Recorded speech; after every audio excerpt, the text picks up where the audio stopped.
Hey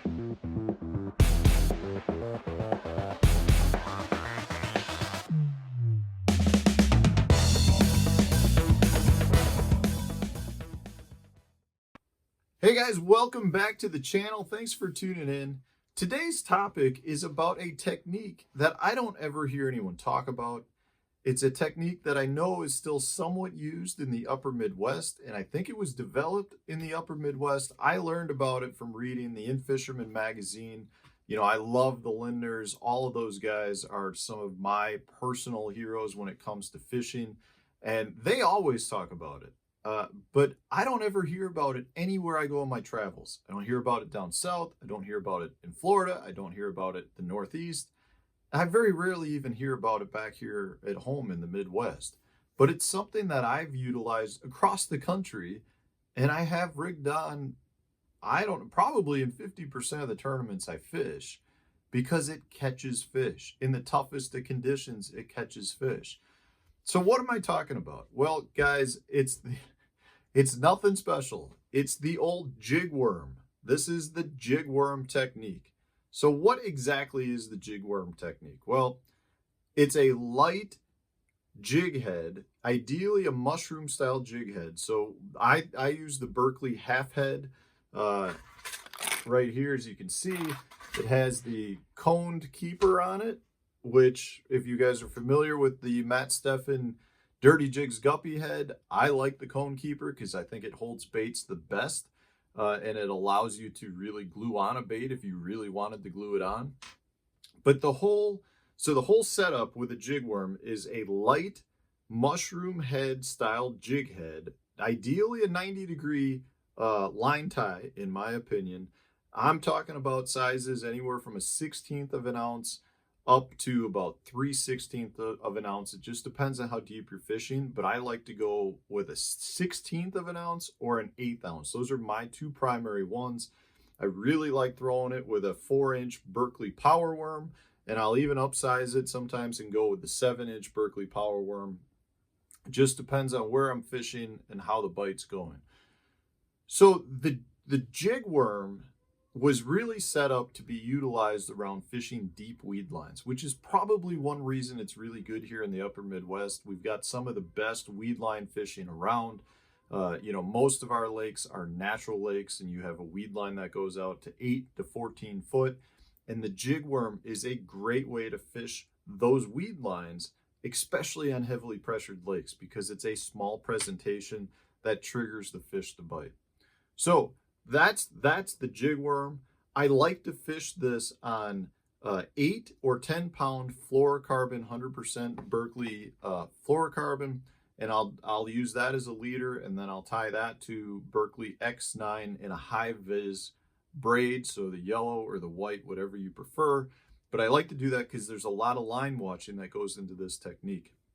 From a rod standpoint, I'm throwing it on a spinning rod, a 7.3 medium light or medium action powered spinning rod, just because it allows you to cast these light baits a little further and you get a little bit more sensitivity out of them. So that's the setup. Where and why am I throwing this? Okay, so deep weed lines are my favorite place to throw this. The reason for that is because it's such a light bait that what you're doing is you're presenting a nice slow fall on the initial cast. So ideally you're throwing to roughly where that weed line is. You're letting it fall on a nice slow fall. That's when you get a lot of your bites. But because of the line tie angle and the weight of the head, the bait is not getting down into the weeds. It's going to fall to the weeds, and what you want it to do is sit on top of the weeds, so that when you give it a quick snap, the bait's not buried in the weeds and you can get an exposed hook through it with no problem.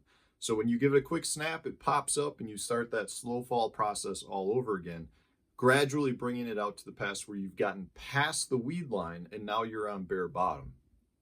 It's a great presentation. The key to the 90-degree line tie is when I throw it out, I keep it on a controlled slack line. So I keep my line, I'm not just letting the line go slack, I'm keeping my rod tip up, and I've got a nice pendulum of line, and that bait's falling. But what that line does, because I'm keeping a little pressure on it, is it keeps the head of the jig head up. So when it's falling more like that versus straight vertical in the water. And so when it hits the weed, it'll just settle down on it, and your line tie is on top of the weed. So when I go to snap it, the bait's going to get pulled up and the hook's not going to catch the weed. If you were to throw, say, a 30-degree line tie, when that bait settles, even with the controlled line, your line tie is going to be down here and it's going to get under some of those stalks of grass, and it just makes it harder to snap out of the weeds. So the whole key is a light bait, light fall, really versatile around grass lines and very weedless. You would not expect it, but it's extremely weedless. And the nice thing is then with the exposed hook, your hookup percentages are really good, and you can get the fish out of the cover a lot better than you would expect. But weed lines are not the only place I like to fish this. I also like to fish this if I'm fishing any bare bottom areas that are not super snaggy. So if I'm fishing around docks, or if I've got, say, a riprap shoreline, you can utilize it just like a shaky head at that point. So it's pretty interchangeable. The other area that I really like using this, especially the small 4-inch power worm, is when I'm fishing smallmouth on flats that have scattered grass, good rock transition with sand and gravel. So if I've got light patches I can throw it at, or holes in the grass, this is a great bait to utilize that. It's really a good way to generate strikes. It's very non-invasive when you're talking about a bait that's creating tons of movements. It's a very good finesse tactic that generates bites when other techniques won't. And if you're fishing behind other guys, I can't tell you the number of times I've seen tournaments won on a little jig worm. I mean, it's just ridiculous. And it's just because it's such a finesse tactic that generates strikes. So guys, if you have not ever tried a jig worm, and I know a lot of you guys down south are looking at this going, well, that's just a shaky head.